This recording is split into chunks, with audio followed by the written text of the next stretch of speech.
last week when we were talking about Drake contributing to like the downfall, like hip hop, like rap. Yes. That's why I asked you. I was like, how does that make you feel? Like, Nigga, you fuck with like is your number one artist. It's like, yo, like he's really like setting niggas back. Yeah, no, this is like seeing the magic trick just unfold behind your eyes. Like it's not like everything I would credit him for are the things that are now unraveling.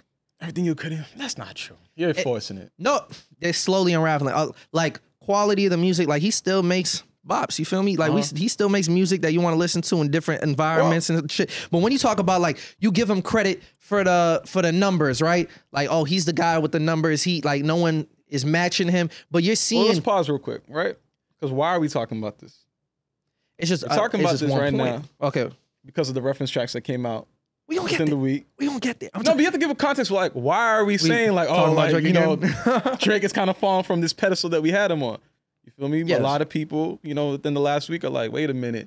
There's more reference tracks. There's more songs that he not didn't just the write. Quentin Miller shit. You feel me? Like, and I think I'm gonna give him some grace today.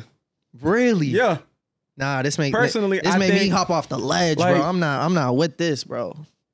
I'm not saying I'm always looking for moments to be like, yeah, see, he's not that guy. Kanye, you ain't got nothing to worry about. You feel me? He's not coming for your spot. But in this instance, I actually don't think it's that deep. You want to listen? You want to listen to these joints? We can listen to it. We can do it. All right. We don't even got to play the oldest shit. You feel me? Everybody know about the Quentin shit, but I'm telling you, and some of these have kind of been floating out there for a little bit. Oh my God, they're recommending more. I put a playlist together for like with the reference tracks. But more from like older years, right? I'm seeing. Or is there more new ones? I'm seeing a Party Next Door, Fire and Desire joint. We gotta hear that, bro. How many know that's not AI? And now niggas are just making their own. We don't. But that's the thing. That's the thing. When you make room for this, it's the same thing with the Diddy. It's the same thing with Diddy, bro. That when you make room for people to question it, and then there's proof behind it, now you don't have grace. Now you don't get the benefit of the doubt. Now you don't get, oh, is it AI though? Because it's like, nah, we have plenty of evidence already to show us that you can. That you do this type of shit. You do this shit. Come on, bro. You do this type of shit. I remember when I asked you, when we, you know, for all the dogs had dropped, you had said, you know, the only song I was really fucking with was Calling For You. You was like, Calling For You. I was cool with that. I was like, yeah, really Calling For You? Yeah, and in that moment, I was like, I will say though, this sounds like a Cash Cobain song. I was like, I wouldn't be surprised if like he wrote that shit. Funny. And here we are now, and it's like a couple months ago, niggas dropped that shit like, oh, he did write that shit. Hold on. Is it connected? Oh, there we go. Funny enough, you said that. I'm up in the club. I just met a baddie. She only 21. I don't see a savage. She only 21. She know that I come with static, so she wanna hold the gun. It ain't age well for him to say that as a song either. Just make sure that's what you want. Moving sexy automatic. He changed the 21s though. Later in. Oh, okay. Yeah, one of them in there. Call you my honey bun. I knew your nigga was a bum. Fuck all the sexy, have some fun. Girl, I can't my city, I'm the one. I met a baddie, she only 21. How you so nasty, you only 21. So Drake's version, he just switches all the 21s with 101s. Okay. Can I take this with the fatty, only 21. I wanna be in that pussy to the sun. I always knew from that part, bro. I always knew. I was like, Drake don't do that. I was like, that's Cash Cobain. I was like, Drake doesn't do that kind of shit. So that's one example right there. So now it's not even surprising. Like you was like, yo, this kind of sound like Cash Cobain. Yeah, nah. Little did we know. I knew he made the beats. I was like, it sounds like his cadence, his flow. I was like, that's interesting. I always knew. Yo, shout out Cash Cobain, bro. He's having a year. Hell yeah. That nigga's having a good year. Oh bullshit. Bro. That sexy drill sound, he's going with it. Like the shit that he's doing with Don Toliver, the shit that obviously he has a relationship with Drake. He has a song with Travis that didn't drop. You feel me? He previewed that shit like months ago. Like, it's a good look for him. It's a good look for him. You got J. Cole on the song, It's not bro. a good look for nearly 40-year-old J. Cole, but you know. All right, and then with another one, right? When what was the one that Her Loss, right? Drake had collab with 21 with Her Loss, and there was some joints on there that we already knew that Lil Yachty had his hand. Oh, okay. You know, in the collaborations, you know, back outside boys, like he had ad libs on that joint, and then he, you know, what's it called? He had the feature they did together. Like I don't know what the shit was called, but now Jumbo Shit Poppin'. That came out that was a Lil Yachty reference too. Which makes me want to put respect on Yachty's name for his pen. No bullshit. I just pulled me off the phone, trying to take stands. This is when Metro leave. My effing like the whole hands. I said so much last time, it's hard to leave the bed. Then I did the whole kind of tech in a cold red. If I tell this bitch to pull up, she gon' moped it. My dog, this is a Hyperpop Daily exclusive. Some random number from Atlanta sent me this song. But I'm Team Drake for life. And I'm an OVO. Yo, that's the YouTube video. Send that bitch home, calling out the dog, I'm too slime. Shawty gave me up on the first day, that's her wrong. New fool fighter, pop an X like it's that time. That shit kicked in like a two-time world champ. Put it up, that shit up and downs like a skate. He's sliding. Smoker, shit lit up the room like a glow lamp. Who won't smoke? Okay, cool with that whole count. Big shit poppin', we the ones that get you like damn. Niggas try to take a nigga spot, now it's too cramped. Up 8 a.m. Kicking hard, I'm a real vamp. These niggas got me fucked up, dog, I'm too amp. And you know what's the trend with these songs? He's not just using them for like ideas for flows and cadences. Like, nah, it's literally it's just bar for bar. I'm putting my vocals on this. Yeah, he'll switch some of the words here and there, but for the most part, essentially the song's already done. Facts. Yeah. And now this is the one that dropped last week that had everybody talking, and it was just like mob ties. Right. Yeah.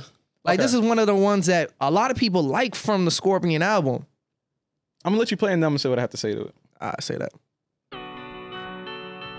And this is Vori right here. And Vori's a talented artist in his own right. No bullshit. Stick these niggas, stick these bitches. Hire a shooter, you ready to be bitches. And I'm on my riches. I turn up the bitch. I turn up the bridge. It is what it is, sure.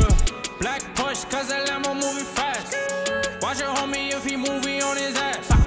In the rocket and that bitch ain't got no tags. Hey, Louis bags in exchange for body bags. I'm sick of these niggas, hey.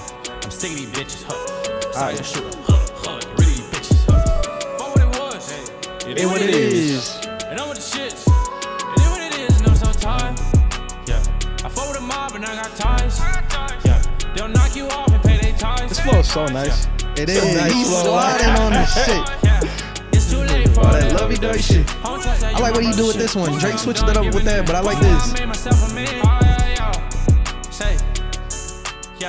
It's too late. It's too late. It's too late for all that. Too late. So okay, right? Because we had talked about this early in the week in the group chat, right? Mm-hmm. And at first I was like, "Oh, what's the big deal?" You feel me? It's a really big deal. No. I will take that back, right? Okay. Because when I first initially listened to it, I'm like, okay, you know what I mean? Like, it's Drake doing Drake shit. Is it really that deep? You know what I mean? I obviously set the tone when we was talking about it. I was like, yo, like, you've had whole writing shit for Dre and Snoop, and he gave his reasons against that. That's like, oh, Dre's a producer, so it doesn't really count. Snoop was just the hook, blah, blah, blah, Kanye's blah. just a... Kanye's just bigger than a producer, but like he's put himself in that artist bag. Right? He's not competing in the best rapper alive bag. Yeah, okay, exactly, right? But my perspective from it, when I was giving it a pass, was like, why is it that deep? It's just another one. It's just another Drake song. It's not a Drake record that's supposed to be like his biggest song or anything like that. But then I had to think about that moment in time. When did this drop? Why did it drop? Once I reminded myself, I was like, wait a minute. Yo, that clip that was floating back around with him at the shop, Drake at the shop, and he was like, they were talking about like right after the Pusha T beef, I immediately just put that energy toward me. Yeah. And I made all these songs, and then Maverick Carter was like, yo, what was that one song? And he claimed it like he made that shit, bro. Facts. That man looked inside the camera, and he's like knowing in his mind, like, I ain't make that. No bullshit. Once I remembered, like, wait a minute, this is like energy that's being directed towards Kanye and Pusha T. I was like, oh, wait a minute, this is a bad look, bro. Because then it made me think, like, it's not even like, oh, these two were maybe together, and it's like, oh, I have this record, like, help me write it. I feel like Vori wrote the song. He did. Because Drake told him, no, I need you to make a song talking about this. Maybe. Because this is way too specific. Fuck all that lovey-dovey, fuck all that brother shit. He's literally talking to Kanye, talking about, because I think Kanye had like a series of tweets. I forget. Like right before this, he's like, yo, Drake, I'm sorry, you're my brother. You feel me? Like, we got to come together for this shit. And this is Drake responding to that. Like, nah, fuck all that brother shit. I'm not with all that. You feel me? I don't want that kumbaya. I don't want no peace with you. And then he went on to go antagonize Kanye even more, talking about, I don't know if you remember any of this, when Kanye was like, Drake's texting me, sending purple emojis to my phone. He's like, yo, what's that mean? Like mind games. You feel and me? shit. Yeah, Like, making war. shirts and shit like that. Talking about mob ties with the purple emoji on the shirt and all that. So it's like, yeah, that's a bad look. A song that's supposed to be you kind of showing the energy that you got for Kanye and Pusha T, and you didn't even write it. It's like, that's a bad look. And there was another joint in the playlist with Ratchet Happy Birthday being, I don't care about that. I don't care as much with that, Party, did Party Next Door did the reference, but with the all it shows me, bro, is this a fraudulent nigga, bro. That's all it comes down to. It's just like I can't wrap my mind around, like, this is a fraudulent nigga, bro. As a rapper myself, bro, like, it doesn't matter. At the end of the day, bro, the skill within this is your pen. Like, your story. I think rap is different from any other genre in the sense that, like, that's what separates the boys from the men. I hear you, right? But here's my pushback, right? I think a long time ago, Drake has made it very clear to us, like, I'm not looking to be the biggest rapper. No. Like, he talks like he wants to be in that conversation. Nah, no, listen, you wouldn't engage in a beef right now, with right? Kendrick if you didn't want to be That in that top tier. I think that's him doing it because he wants to defend, like, this alpha dog kind of mentality where it's that like, empire, someone's trying to come at me. Coming down, I gotta defend myself. But, like, Drake isn't trying to be he's not trying to be compared to Hove. He's not trying to be compared to Nas. Like, oh, I'm the greatest lyricist in this shit. This nigga's looking to be like, oh, I'm on my Michael Jackson shit. I'm trying to be the biggest ever.